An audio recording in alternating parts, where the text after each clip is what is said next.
¿Qué tal?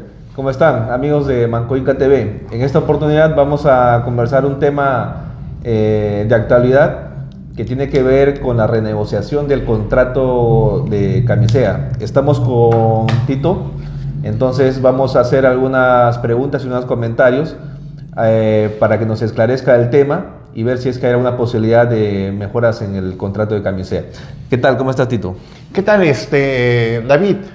Mira, en el contrato de Camisea hay que tener en cuenta lo siguiente. Por ejemplo, todo el mundo se quiere agarrar el ejemplo boliviano, ¿ya? Así es. Y lo que no sabe es que en el ejemplo boliviano el contrato que se hizo para su gas era tan lesivo al país que hubo unanimidad en la clase política y posteriormente se fue a juzgados internacionales que le dieron la venia a Bolivia por la, entre comillas, nacionalización de su gas. Ya. O sea, eso es diferente para empezar. Claro. Ya, en el caso boliviano sí se llegó a dar el cambio a renegociar el tema del contrato. Porque era legal. Exacto. Exacto, era legal. En cambio, acá estamos ante otra situación, ¿no? Está blindado. El contrato está totalmente blindado. Que su seguridad jurídica viene respaldada por la misma Constitución. Exacto. ¿No? Entonces, ya vemos que hay una gran diferencia, ¿no? Porque en el Perú los contratos vienen ya con una seguridad jurídica garantizada por la misma Constitución. Ese candado fue puesto adrede, obviamente, porque las políticas de Fujimori era de entregar totalmente los recursos naturales por creer que el Perú es incapaz de poder manejar sus recursos naturales.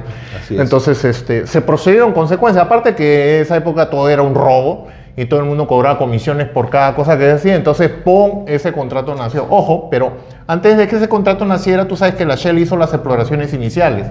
Claro. En 2 ocasiones se devolvieron los yacimientos al Estado. Imagínate, sin cobrarle un centavo. La Shell, cuando hizo la primera investigación, fueron 450 millones, 350 millones. Como no vio factibilidad del proyecto, le dijo al Estado, toma tu gas.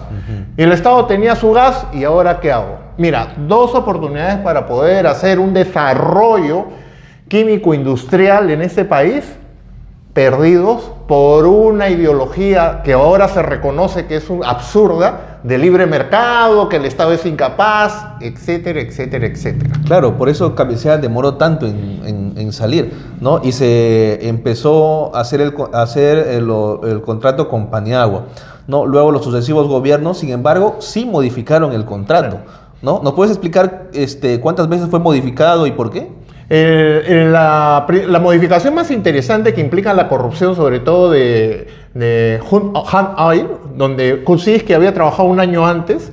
Claro. Este patín que agarra. Teníamos 2 lotes, lote 56 para la exportación y lote 88 para consumo interno. Como el lote 56 era poquito, entonces el consorcio Camisea dijo, mira, es poco, no podemos exportar, el proyecto va, tú sabes, la negociación. Entonces Kuczynski agarró, no te preocupes, compadrito, si no tienes para exportar, del lote 88, que es para consumo interno, agárratelo.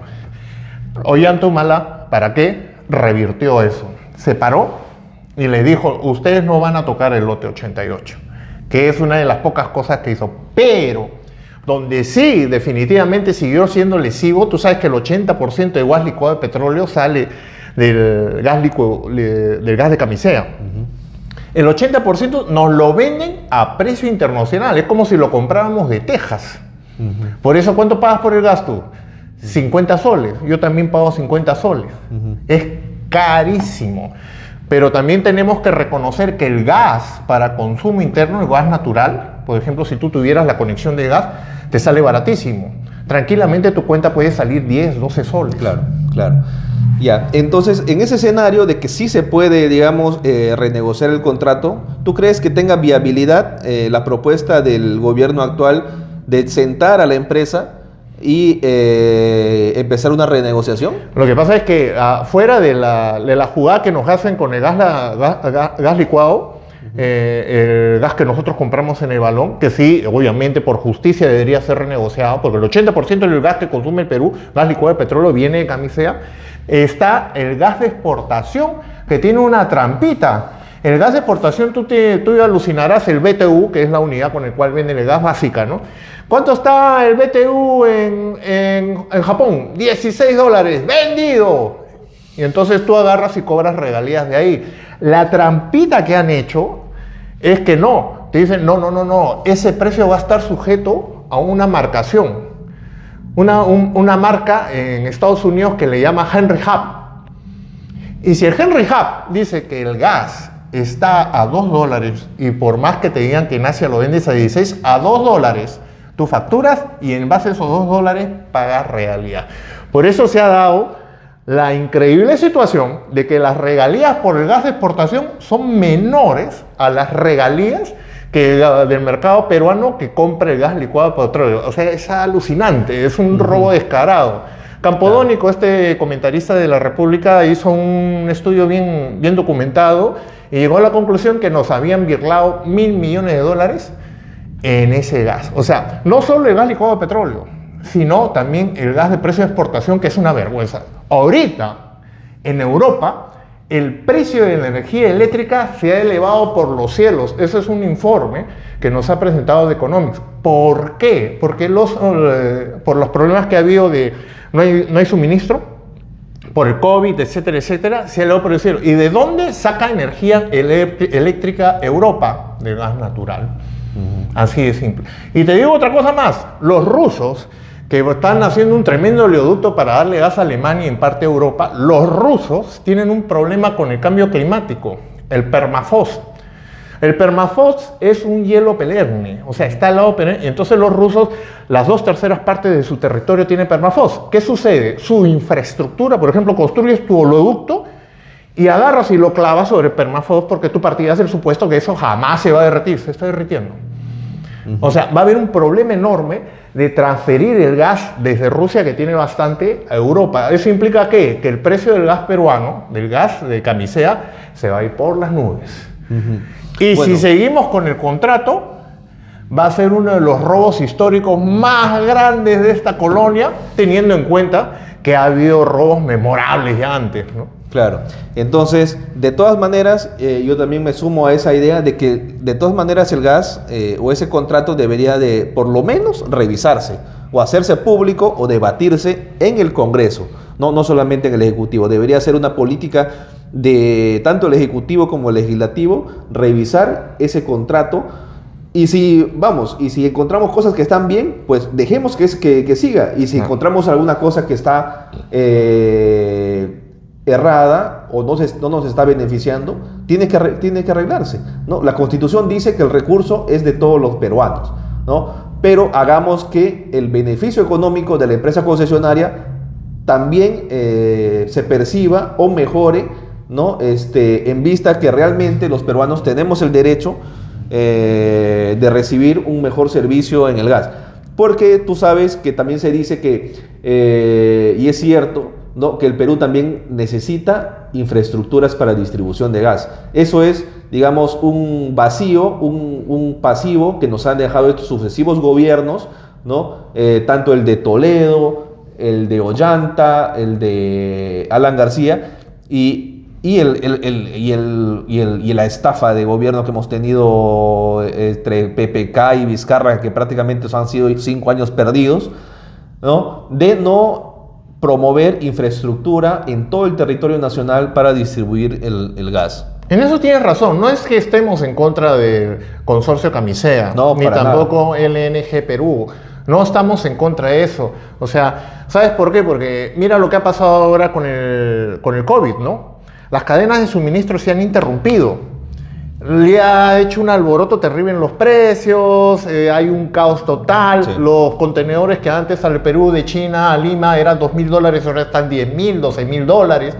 O sea, es un desorden terrible. La cadena de suministro del gas, por ejemplo, el lote 88, tú me puedes decir, va a durar 20 años con el consumo de ahora. Si lo masificas, esos años van a bajar.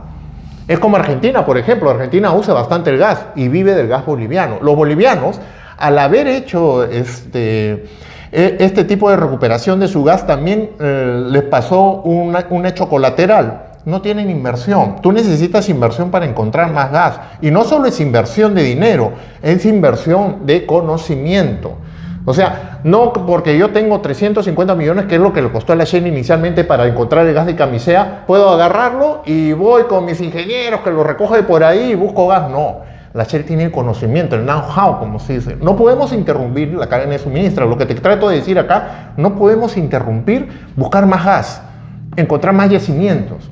Si nosotros a Camisea le empezamos a dar, o a estas empresas los metemos en una movida legal, y las inversiones no vienen porque necesitamos inversiones, nos metemos en un enorme embrollo.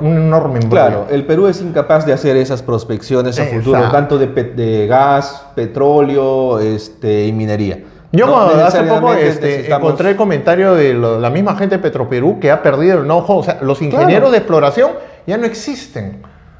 Claro, o sea, ellos, si tú le dijeras Petroperú hazlo, se van a quedar así pasmados. ¿Qué hago? No. Ni siquiera en la época de Velasco, Petroperú hacía estaba Shell, Exxon, la Oxy, varias empresas estadounidenses en época de Velasco trabajaban haciendo exploración. No, ni siquiera en esa época Petroperú, digamos, era la única empresa que exploraba en el Perú. No, pero claro, se necesitan hacer más exploraciones, ¿no? Brasil hace no más de 10 años descubrió una gran riqueza en su subsuelo de petróleo en el mar, ¿no? Y Brasil, que es un país más avanzado que nosotros, ¿no? Argentina también ha hecho descubrimientos de gas en su parte andina. O sea, lo que tú dices es muy cierto, ¿no? Se tiene que hacer inversiones para seguir explorando. El mar, la plataforma continental en el Perú no está bien explorada todavía.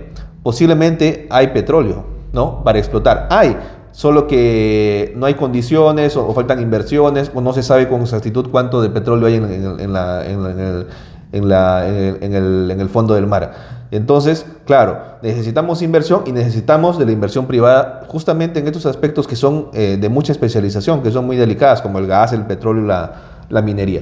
Entonces, Ernesto, ¿tú estás a favor entonces de la renegociación que plantea el gobierno? Por supuesto, como toda renegociación con respecto a los recursos naturales, cuando tú lees la historia de Camisea, da vergüenza ajena, firmaban los contratos de nuestro gas. ¿Y dónde está el Estado peruano? Parado detrás de la puerta. Cuando les preguntaba, oye, ¿por qué no te das cuenta? ¿Por qué el consorcio de Camisea vende el gas usando ese marcador extranjero tan barato y lo manda afuera, lo mandaba a México, ahora no se va a Asia? O sea, son pampanfilos estos patas del gobierno que no se dieron cuenta que ahí hay un chicharrón. O sea, esa negociación es de ley, tiene que hacerse y que sirva de ejemplo para los próximos gobiernos, que por favor, si vas a dar los recursos naturales del Perú, que sea algo equitativo, pues. Y que sea transparente. Que sea transparente. Que la ciudadanía se entere, que sepa cómo se manejan estos procesos. Que no venga un exfuncionario de la Hand Oil, que lo ponen de ministro de Economía, y es un lobista, tiene una L de lobista, y el hombre hace lo que quiere, vende lo que quiere, que es lo que hizo PPK. Sí, exacto. Él mismo, yo me acuerdo de esa época cuando armó todo el tramado legal para decirle a las empresas del consorcio de Camisea, cómete el gas, así, está baratito. Y lo hicieron. Claro. Y tampoco sirve ese argumento mediático, ¿no? De los que se benefician justamente de estos negocios, de que por Camisea hemos recaudado 40.000 millones de soles o de dólares, ¿no? Han entrado las arcas peruanas. Pero luego sabemos que en las arcas peruanas ya sabemos qué es lo que pasa. Claro. ¿no? Así y si serán 40.000. Y si serán 40.000, cuánto irán para quiénes, no sabemos qué habrá debajo de la mesa, etc. ¿no? Entonces, lo que quisiéramos es que esta vez el gobierno defina bien bajo qué marco se va a negociar este contrato, ¿no? Y si realmente va a beneficiar a los peruanos, que es lo que queremos saber. Bueno, Ernesto, gracias Gracias a ti, vamos a estar acá en otras discusiones, ¿no? Por habernos aclarado varias cosas y seguimos en otra ocasión con otro tema importante para el país. Adiós, amigos.